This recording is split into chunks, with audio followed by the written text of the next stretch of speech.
Oi, gente. Hoje eu trago para conversar com vocês O Leão, a Feiticeira e o Guarda-Roupa, o livro 2 das Crônicas de Nárnia, do C.S. Lewis. Nós já temos aqui no canal o vídeo para o primeiro livro das crônicas, que é O Sobrinho do Mago. Eu vou deixar ele aqui nos cards. Então, O Leão, a Feiticeira e o Guarda-Roupa é provavelmente a história mais conhecida de Nárnia por conta do filme, que por sinal, gente, é um filme muito fiel ao livro. Poucas coisas vão divergir. E tem muitas pessoas que acham que as Crônicas de Nárnia começa pelo Leão, a Feiticeira e o Guarda-Roupa por conta do filme. Mas não, ela vai começar em O Sobrinho do Mago, que infelizmente não tem adaptação para o cinema, que no Sobrinho do Mago vai acontecer a criação do mundo de Nárnia. E lá vai ser explicado a origem da feiticeira e do guarda-roupa. E aqui também no segundo livro vai aparecer uma figura que foi o protagonista do Sobrinho do Mago, que é o professor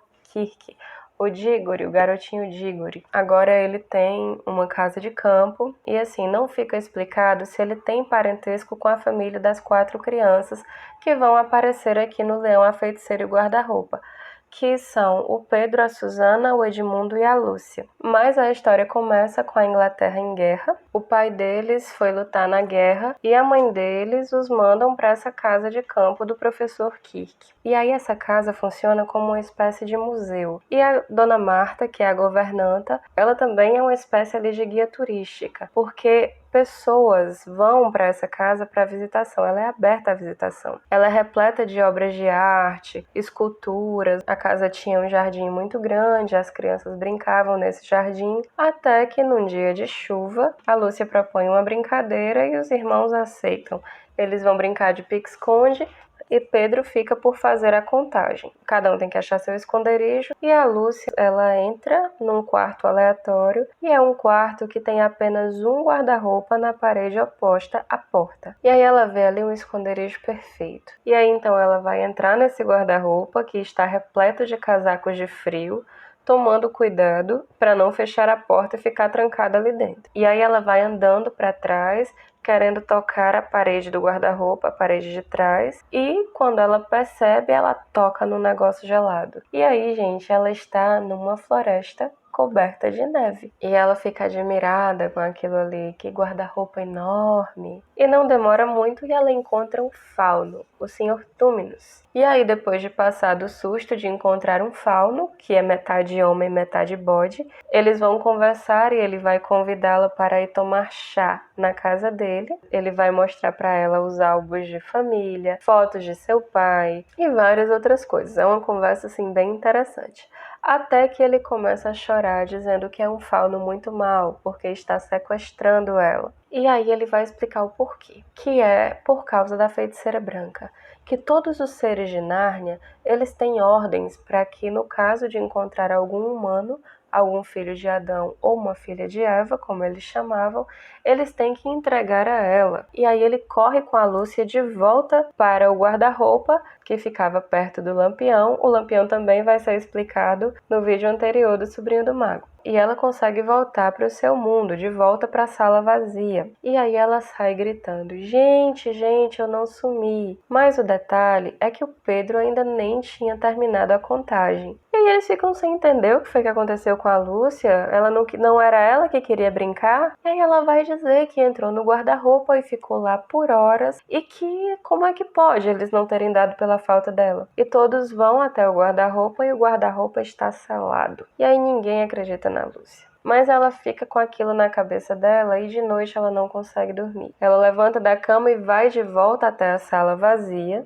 E quando ela abre a porta do guarda-roupa, ela sente a brisa gelada. E ela volta para Nárnia. Mas dessa vez ela não vai sozinha, o Edmundo também vai junto. Mas ela não percebe que ele também foi, né? Ele vai seguindo ela sorrateiramente. Mas aí, quando chega em Nárnia, eles se perdem e ele não encontra a Lúcia, ele encontra outra pessoa, que é a feiticeira branca. Então, quando ela olha para o menino, ela faz as perguntas do tipo: qual o seu nome, filho de Adão? E aí ele vai dizer, e ela pergunta como foi que ele conseguiu entrar em seus domínios. E aí, gente, ele entrega todo mundo. Ele entrega que tem 4 irmãos, ele entrega que a irmã dele já esteve em Nárnia, entrega o Sr. Túminos, entrega o fauno. E aí ele vai se sentar com ela no trenó e vai comer o famoso manjar turco. Era um manjar encantado, que ela usava para enfeitiçar alguém quando ela queria que fizesse algo para ela. Depois que ela deixa o menino se fartar de comer, ela pede que ele volte e traga os seus irmãos com ele. E aí diz que ele vai ser rei e promete muitas e muitas coisas para ele. E ele vai animado com essa missão de trazer os irmãos. Só que quando ele se despede da feiticeira, ele encontra a Lúcia, que está muito feliz porque esteve de novo com o Sr. Túminos e que a feiticeira ainda não sabe que o Sr. Túminos conhece a Lúcia. Ele se faz de desentendido e eles voltam para casa. E quando eles atravessam o guarda-roupa de novo, a Lúcia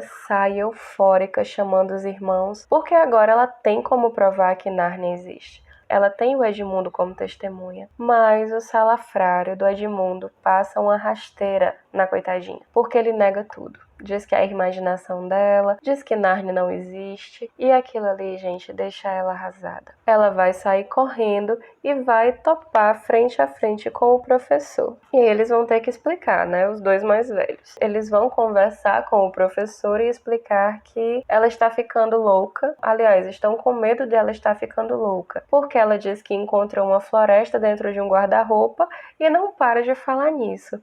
E o professor fica admirado. Como é que ela tá? E os meninos, achando que ele está falando da Lúcia, diz: ela tá bem, mas não para de falar nisso. Ele diz: não, a menina não, eu quero saber da floresta. E aí eles ficam: quer dizer que o senhor acredita? Ele diz: é claro, se a sua irmã não está louca nem está mentindo, ela só pode estar falando a verdade. E aí, gente, passada essa conversa com o professor Kirk, a vida segue. Ninguém fala mais nisso, eles evitam ao máximo tocar nesse assunto. A Lúcia fica resguardada ali na dela, mas aí num dia que a casa está cheia de turistas para as visitações, eles vão sem querer derrubar um objeto e eles estão mesmo na direção, os quatro estão mesmo na direção que a dona Marta está vindo com esses turistas. E aí eles correm e entram os quatro na sala vazia e eles se escondem dentro do guarda-roupa.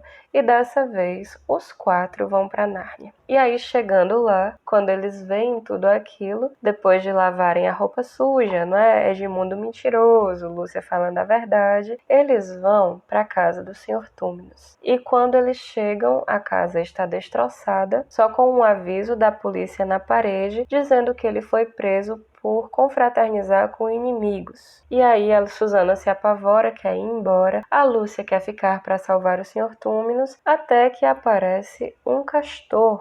E esse castor, ao contrário dos outros, que não deveriam falar nada, esse fala muito. E a primeira pessoa a quem ele se dirige é a Lúcia. E ele fala do Sr. Túminos e pede para que as crianças o sigam. E leva as crianças para sua casa. E lá ele vai contar tudo o que elas precisam saber. Vão contar sobre a profecia, sobre Aslan, sobre a mesa de pedra e sobre a feiticeira. Mas aí, conversa vai, conversa vem, eles dizem que não pode ser verdade, aquilo ali não pode ser com eles. E quando eles percebem, cadê o Edmundo? Edmundo sumiu. E aí, quando eles vão atrás, já encontram o Edmundo lá na frente. E o Sr. Castor sabe e aconselha que ninguém vá atrás dele, porque senão a feiticeira vai pegar os quatro. E aí, gente, a preocupação da senhora Castor, saber a que horas o Edmundo escapuliu, para saber o que é que ele vai contar para a feiticeira. E agora a única coisa que eles têm a fazer é encontrar Aslan, porque só ele pode resolver esse problema. E eles vão até a mesa de pedra para encontrar o Aslan. E aí, no meio dessa viagem, eles recebem uma visita no meio do caminho. Eles tomam até um susto pensando que era feiticeira, porque também era uma figura que usava um trenó. Alguns o conhecem como Klaus, outros conhecem como Papai Noel. E aí, quando ele vai conversar com as crianças e os castores, ele tem a alegria de dizer que o poder da feiticeira está diminuindo, porque durante 100 anos tudo era inverno e o Natal nunca chegava. Então, se ele voltou, significava fraqueza nos poderes da feiticeira. E aí, dessa vez, não são só as crianças que vão ganhar presentes. O senhor e a senhora Castor também vão ganhar presentes, assim, bem bonitinhos. E aí, Pedro vai ganhar um escudo e uma espada. A Susana vai ganhar uma aljava com flechas e um arco e uma trombeta, que essa trombeta só deverá ser usada em caso de extremo perigo. e a Lúcia vai ganhar um frasquinho com o suco da flor de fogo, que ela tem a capacidade de curar qualquer ferida. E aí eles seguem o caminho até a mesa de pedra e encontram o Aslan. E nesse encontro, Aslan vai perguntar pelo quarto filho de Adão, já que lá só tem eles 3. E aí o Senhor Castor vai dizer que ele é um traidor. E aí eles vão falar sobre a traição de Edmundo, mas Aslan vai falar com Pedro primeiro, a sós. E aí ele mostra para o Pedro o castelo de Cair Paravel, que é o castelo dos 4 tronos. E assim, é quase impossível eu falar em Cair Paravel sem me emocionar. Eu acredito que a razão para isso é porque no filme o Leão, ele é dublado pelo Paulo Betti, e ali a voz dele, para mim, é algo que me toca profundamente. Quando ele fala, filho de Adão, ali é o castelo de Cair Paravel, o castelo dos 4 tronos. Você o vê primeiro porque você será o primeiro a sentar em um dos tronos. Então isso é emocionante para mim. Enfim, ele vai apresentar o castelo e ali ele vai falar que vai tentar resgatar o Edmundo, mas que a traição dele foi muito grave. E o fato dele ser um dos 4 filhos de Adão só torna as coisas piores. E aí, no meio dessa conversa, eles vão escutar a trombeta da Susana e vão correr para ajudá-la porque sabem que ela está em perigo. Essa trombeta significa perigo. E quando Pedro chega, lá estão os lobos, que são a guarda, a polícia da feiticeira. E aí, ele, com a espada em punho, ele entra numa luta com o lobo e ele acaba matando o lobo, que era o chefe da guarda. E os outros lobos fogem. E o Aslan diz para os centauros que os sigam porque eles vão levar até Edmundo. E agora a feiticeira vai entrar em cena, que ela não está nem um pouco feliz por ver que tudo está derretendo, o maldito gelo dela está se acabando, o rio que ficou mais de 100 anos congelado agora corria de novo. E aí essa revolta é tão grande que ela decide matar o Edmundo, literalmente matar o menino. Mas ela não tem tempo de fazer isso, porque os lobos chegam e no encalço dos lobos está a guarda de Aslan, que resgata o Edmundo. E só não vem a feiticeira porque ela se camufla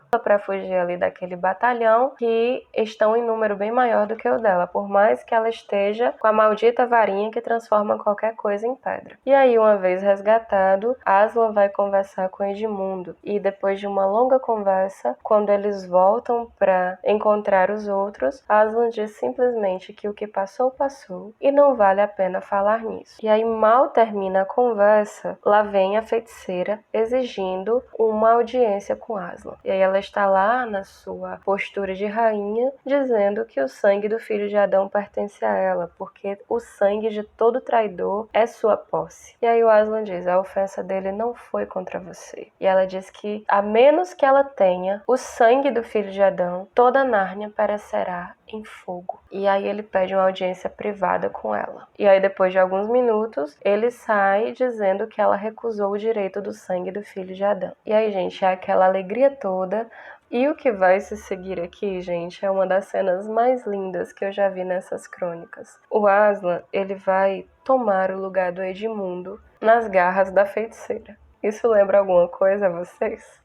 Alguém que morre no lugar de um traidor para pagar a culpa do traidor. Então o Aslan, ele morre no lugar do Edmundo. A feiticeira, ela faz um estardalhaço todo, um ritual macabro, e eles humilham muito o Aslan na hora de fazer isso, mas em momento nenhum ele perde a calma, ele só se mantém em profunda tristeza, mas ele não se desespera, ele poderia ali enfrentar qualquer um, mas ele cumpre sua pena como tem que ser. Então a feiticeira, assim, com muito gosto, ela se abaixa para torturar mais um pouquinho ele, dizendo que o amor dele não salvará ninguém. Ela vai ser 2 vezes vitoriosa, porque além de matá-lo, ela também vai matar todos os outros. E nesse momento ela baixa seu facão, seu punhal, e o Aslan morre. E aí depois que toda aquela corja de demônios ela se dissipa, as 2 meninas, a Lúcia e a Susana, tinham seguido Aslan e elas vão até lá ficar com ele, elas vão chorar a morte dele. Até que quando elas decidem ir embora, que elas se afastam um pouco, elas escutam um barulho ensurdecedor, como se fosse assim algo caindo na terra. E quando elas viram novamente para a mesa de pedra, ela está partida e o Aslan sumiu. Elas acham até que os demônios, aquele pessoal da feiticeira, eles levaram o corpo. Mas não, gente. O sol tá começando a nascer. E ali no meio das duas colunas da mesa de pedra, ele aparece. Lindo e majestoso.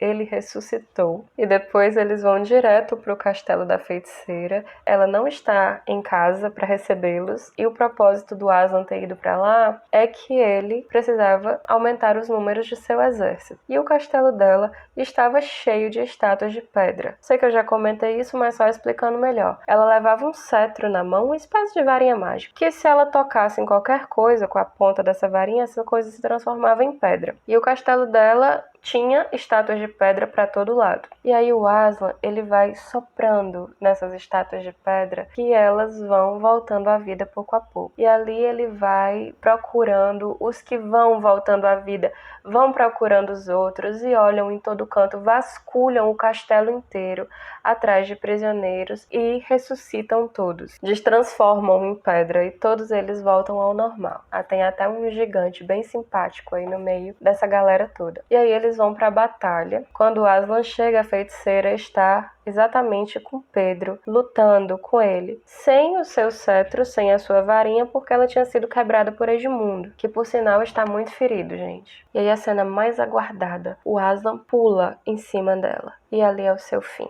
O mal foi literalmente destruído. E aí o exército da feiticeira, vendo que tinha perdido a sua rainha, os poucos últimos que ainda tinham, eles debandam, eles fogem. E a Lúcia vai entrar em cena agora com o seu presente do Sr. Claus, do Papai Noel, o suco da flor de fogo. E cada ferido, ela vai colocando uma gotinha desse suco no lábio de cada um e eles vão se curando. O primeiro que recebe esses cuidados é o Edmundo. E o Aslan vai andar pelos campos soprando em quem foi transformado em pedra para que eles pudessem voltar ao normal. E aí, gente, outra cena linda que vai acontecer. É dito aqui que ninguém sabe onde foi que Aslan arrumou comida para todas aquelas pessoas, porque eles acamparam ali mesmo. Então, passado tudo isso, no dia seguinte nós teremos uma cerimônia solene. Os 4 tronos de Cair Paravel são ocupados. Rei Pedro, o Magnífico, Rainha Susana,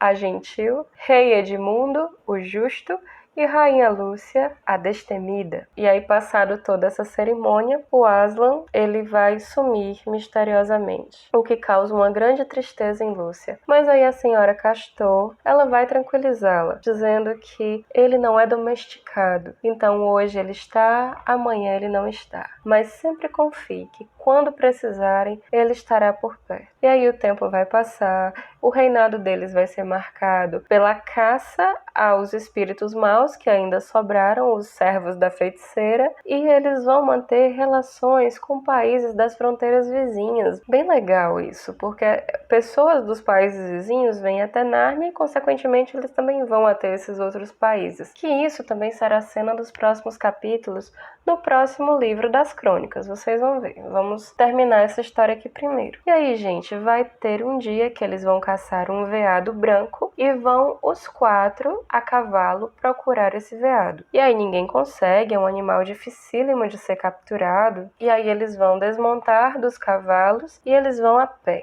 até que eles encontram o que eles confundem com uma árvore de ferro. E aí alguma coisa apita dentro de Edmundo que ele conhece aquela árvore de ferro, que ela estava bem alta agora, e eles veem que ela é uma lanterna, uma espécie de lampião, o que aparece no livro 1 e o que aparece aqui no começo do livro. E aí eles continuam andando além do lampião, até que eles não estão mais em Nárnia, eles estão dentro de um guarda-roupa e de repente eles estão na sala vazia. Não eram mais reis e rainhas de Nárnia, eles tinham voltado a ser apenas o Pedro, o Edmundo, a Susana e a Lúcia. E aí eles ainda escutam os passos dos turistas que estavam na visitação da casa. E o alívio é enorme quando ninguém entra na sala vazia, eles passam direto. Mas aí depois o professor Kirk entra e encontra com eles e pergunta: o que vocês estavam fazendo aí dentro do guarda-roupa? E ele diz: professor, se nós contássemos, o senhor não acreditaria. E numa expressão assim, cheia de curiosidade,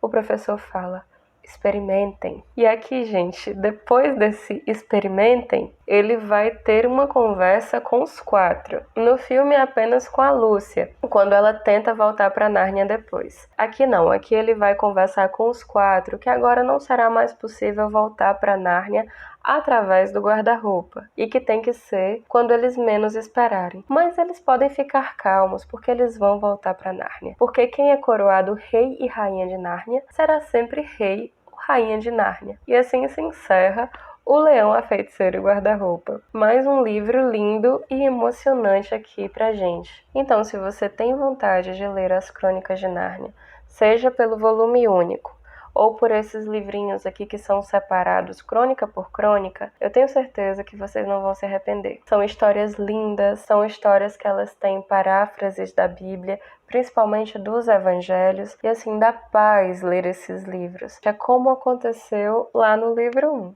Recomendo mais uma vez. Depois que você é apresentado ao Aslan, mesmo que a sua vida tenha problemas, você vai lembrar do leão. E os problemas ficarão pequenos frente à grandiosidade de Aslan. Então, gente, esse foi o livro de hoje. Eu espero de coração ter convencido vocês a lerem as Crônicas de Nárnia, especificamente aqui O Leão, a Feiticeira e o Guarda-Roupa, porque eu sei que depois vocês vão querer continuar. Então, se você chegou até aqui, eu aproveito para te pedir que se inscreva no canal, que curta, que comente, que isso vai me ajudar bastante a continuar fazendo esse trabalho, que é o trabalho que eu amo. Um grande beijo a todos e até os próximos vídeos.